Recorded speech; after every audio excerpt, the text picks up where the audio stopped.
Hello everyone, welcome back to my channel Gems of Knowledge. So I am here with another interesting video on the exercise question of metals and non-metals. Okay, so before starting my video, make sure to subscribe to my channel and also click on the bell button to get the notification as soon as I post my new videos. Okay, so let's start with the video. So here you can see on page number 56 or page number 57 your exercise questions have been given. So here the first question is, which of the following pairs will give displacement reaction? So here 4 pairs has been given and you have to answer which among the following will give you the displacement reaction. Okay, so let us see the options which are given below. The first one is NaCl solution and copper metal.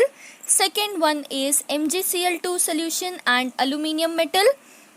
Third one is FeSO4 solution and silver metal, and the fourth one is AgNO3 solution and copper metal. Okay, so as you can see, we have to answer which among the following will give us the displacement reaction. Okay, so displacement here occurs where in the case where there is a high reactive metal and a low reactive metal. Okay, so here in the last option you can see AgNO3 solution and copper metal is been given. Okay, so here you can see copper is the high reactive metal than your silver. So basically we know silver is the very least reactive metal. Okay, so here the solution we can give it as AgNO3 solution and copper metal. Okay, so this one will be the right option. Okay, the D1 is the right option. Okay,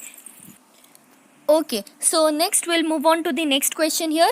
Second one, which of the following methods is suitable for preventing an iron frying pan from rusting? So there are few methods which has been given and we have to answer which of these metal is useful for preventing the iron frying pan from rusting. Okay, so the options are, first one is applying grease, second one is applying paint, third one is applying a coating of zinc, and the last one is all of the above. Okay, so here the solution is nothing but the applying a coat of zinc. Okay, when we apply a coat of zinc, we can protect or we can prevent the iron pan from rusting. Okay, next, moving to the next one on which is on page number 57. Third one, an element which react with oxygen to give a compound with a high melting point. Okay, an element react with oxygen. Okay, one element is reacting with oxygen to give a compound with a high melting point. This compound is also soluble in water. The element is likely to be. Okay, so they have just given us the hint. We have to identify what element is this. Okay, so they have told an element is reacting with oxygen to give a compound. It will react with oxygen and it will form a compound. Okay, with a high melting point. That compound will be a high melting point. It has high melting point. Okay, this compound is also soluble in water. It is also soluble in water. We have to identify which is that compound. So the 4 options given are, first one is calcium, second one is carbon, third one is silicon, and the fourth one is iron. So the correct option here will be nothing but this calcium. Okay, next, fourth one, food cans are coated with tin and not with zinc because. Okay, so again they are asking us with the 4 options here. They have asked us a question here. Food cans are prepared coated with tin and not with zinc. They are coated with tin, and why it is not coated with a zinc? So here options have been given. First one is zinc is costlier than tin, second one is zinc has a higher melting point than tin, third one is zinc is more reactive than tin, and the fourth one is zinc is less reactive than tin. So because you know zinc is very reactive metal, we can give here the solution to be the C1, that is zinc is more reactive than tin. So to coat the food cans they are using tin instead of zinc. So next, moving to the next question, you can see fifth one. Question, you are given a hammer, a battery, a bulb, wire and a switch. Okay, you are given this 5 things: a hammer, battery, bulb, wire and a switch. Okay, next, how would you use them to distinguish between samples of metals and non-metals? So here First question is given as you have to distinguish these samples between, by using this samples you have to distinguish it into a metals and non-metals. Okay, two samples will be given to you and you have to identify which is metal and which is non-metal using the above given 5 things. Okay, so next question is assess the usefulness of these tests in between assess the usefulness of these tests in distinguishing between the metals and non-metals. So after distinguishing the properties difference between these two samples, we have to identify what is the usefulness of these tests. Okay, so let us see the solution. First one is given as using hammer. Okay, so here they have given us a hammer, you can see. Okay, using this hammer, when we beat these samples, whatever the sample it is given, when we beat that sample, if the sample is formed into thin sheets, okay, if the sample is formed into thin sheets, then it is a metal, and if the sample breaks into a number of pieces, then it is nothing but known as non-metal. Okay, I hope you are understanding. When we beat the metal sample with the hammer, it will form into the thin sheets. Okay, this is the property of malleability and ductility, thin sheets and thin wires. I hope you remember this. Okay, then if we beat the non-metal with a hammer, it will break into number of pieces. Okay, because it is not hard. Non-metal will be not hard, it is a soft metal. We can use this property in solving this. Okay, and you can see 4 more things are remaining here. Okay, that is battery, bulb, wires and switch. Okay, so using this 4 things, what can we do? So the next one what we can do is, similarly using bulb, wire, battery and a switch, we can set up a circuit. Okay, you can set up a circuit using this, and if the sample conducts electricity, then it is a metal, and if it does not contains the electricity, it is a non-metal. Okay, what you have to do here is you have to hold the sample into using a pin. Okay, using a holder or a pin, you have to use this metal or non-metal sample, and you have to build a circuit using the battery, bulbs and wires. Okay, so whenever you switch on the light, switch on the power, okay, if the bulb glows, then only we can say that the used material or that used sample is nothing but metal. If the bulb does not glow, it is obviously a non-metal. Okay, next B1, you can see assess the usefulness of this test. Okay, we have to tell what is the usefulness of this test. Okay, the above tests are useful because it is based on the physical properties of the metals and non-metals. Okay, instead of making the chemical reactions and reacting it, so by the physical property of metals and non-metals, we can identify whether it is a metal or a non-metal. Okay, next let us move on to the next question. Sixth one, what are amphoteric oxides? Give 2 examples of amphoteric oxides.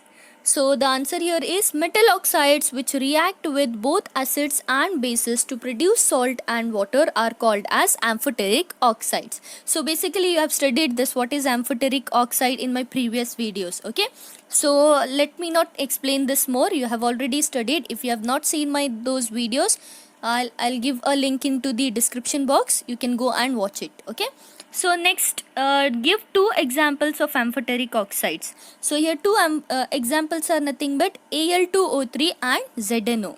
So here in my previous video I have shown you the reaction of aluminium oxide, how the aluminium oxide is treated as the amphoteric oxide. So if you are not aware of this, go and check in my description box, I'll provide you a link of my previous videos. Okay, next moving to the next question. Here you can see the 7th one, name the 2 metals which will displace hydrogen from dilute acids and 2 metals which will not. So basically we have to give 2 things here, 2 metals which will displace the hydrogen and 2 metals which will not displace the hydrogen from dilute acid. Okay, so let us see the solution here, Mg and Zn. So what is Mg? Mg is nothing but magnesium and Zn is nothing but zinc. These are the 2 metals which displaces the hydrogen from dilute acid because they are more reactive than hydrogen. Okay, basically what happens here, what happens here is the most reactive metal will displace the least least reactive metal. Okay, so here hydrogen is least reactive metal. I hope you remembered about the reactivity series which I taught you in the previous videos. Okay, so there I have told you Mg and Zn are the most reactive metals, then the hydrogen. You can see where the number of hydrogen comes in the reactivity series. It will come after the magnesium and zinc. So these are the two metals which can displace hydrogen from its dilute acids. Okay, so next one, Cu and Ag. Cu and Ag is nothing but copper and silver. These are the two metals which comes after hydrogen. Okay, these are less reactive than the hydrogen, so we can say they do not react with dilute acid to displace the hydrogen, or they will not displace hydrogen in this case. Okay, so next question,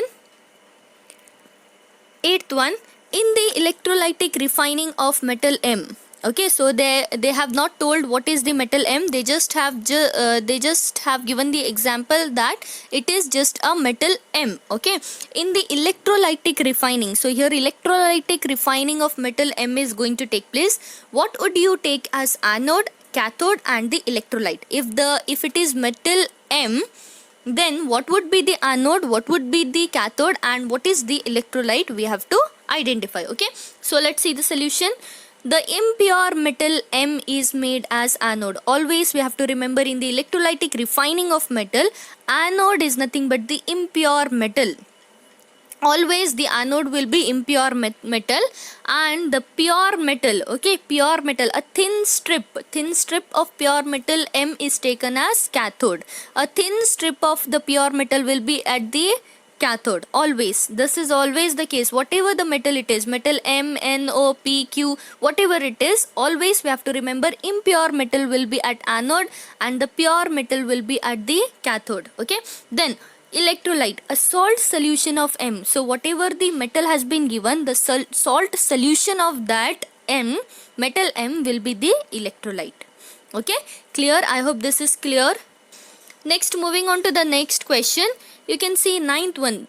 Pratyush took sulfur powder on spatula and heated it. Okay, so this Pratyush, what he has done, he took the sulfur powder, okay, on the spatula. Spatula is nothing but the small spoon which we are using in the labs and all. Okay, and he has heated it. Okay, after heating, he collected the gas evolved by inverting a test tube over it as shown in the figure beside. So you can see a figure which is shown here.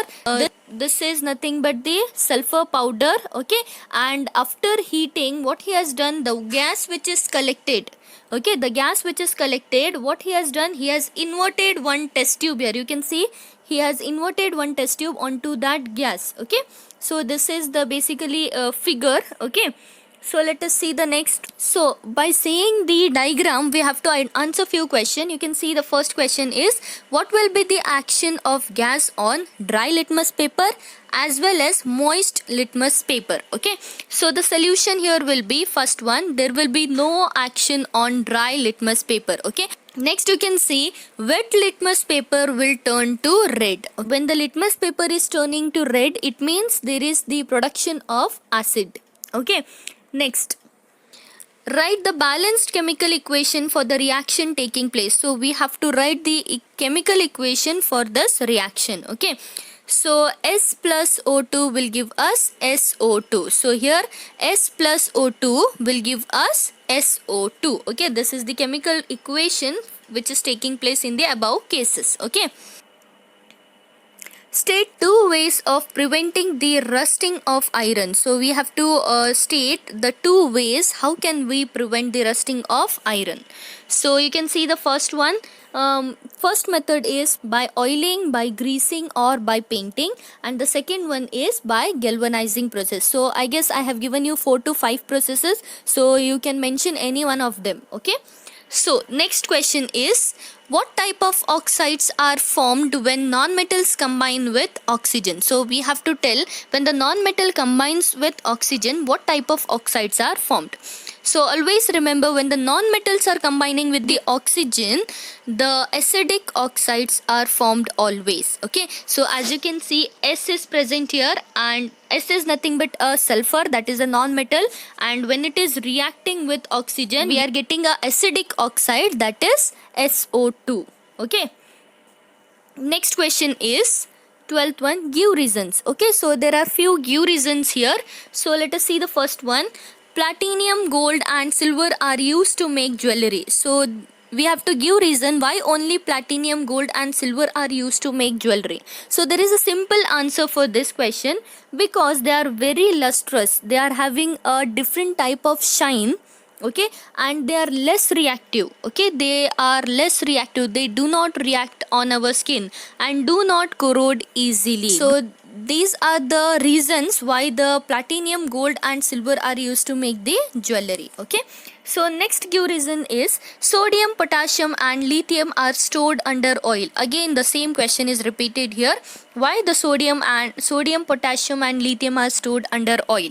So you all know the answer, because they are very reactive metals and react vigorously with air or water. So basically we have studied this many a times into our videos, that these are very reactive metal and they will react vigorously when with air or water.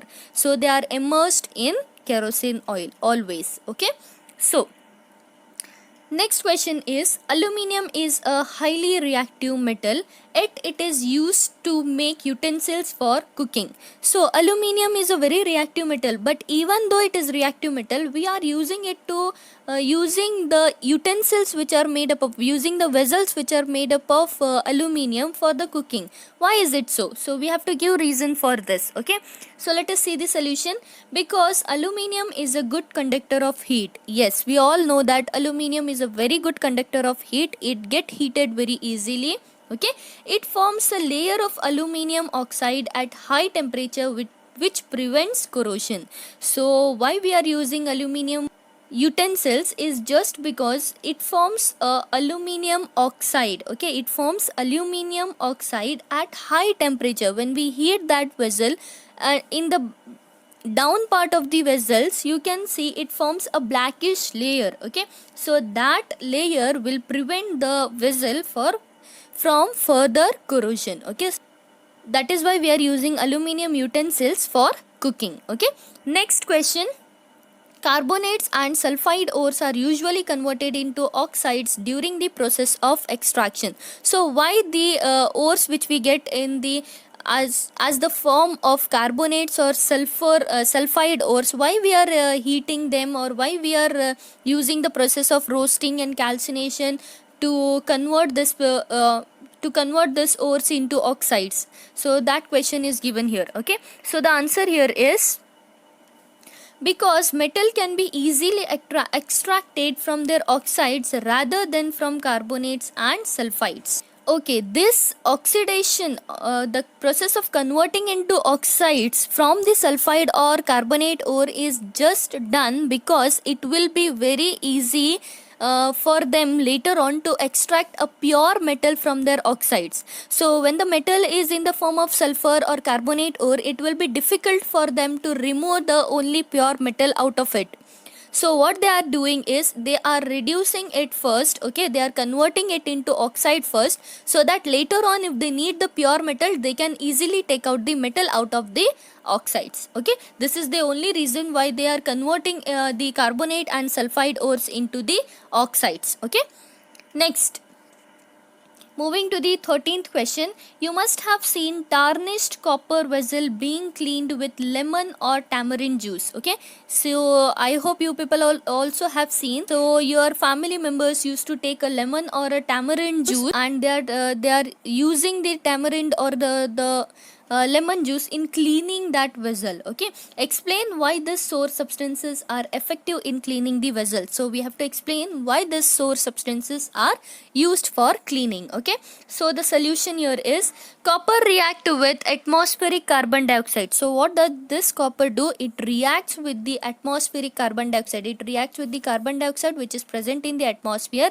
and it forms a green layer of copper carbonate. Okay, it will form a green layer of copper carbonate. Okay, so when this copper carbonate react with the citric acid present in the lemon or the tartaric acid present in the tamarind. So here you have to note this point. The citric acid will be present in the lemon. The lemon contains which acid? It is nothing but the citric acid, and the tamarind contains the tartaric acid. Okay, so when these two acids are reacted with this copper carbonate, so basically when the copper react with the carbon dioxide, it will form a layer with this green color layer, and that particular green color layer is nothing but called as copper carbonate. Okay, so when this copper carbonate react with either citric acid or tartaric acid, what it does, it forms soluble copper citrate or soluble copper tartarate. You can see here.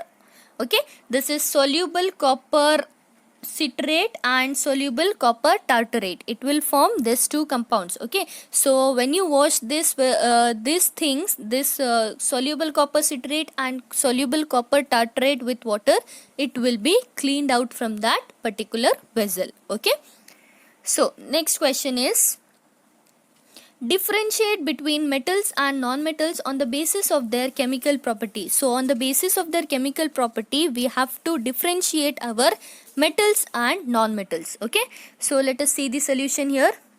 Okay, as you can see here, first one is metals. About metals, they are nothing but basic oxides. Here the non-metals are nothing but acidic or neutral oxides.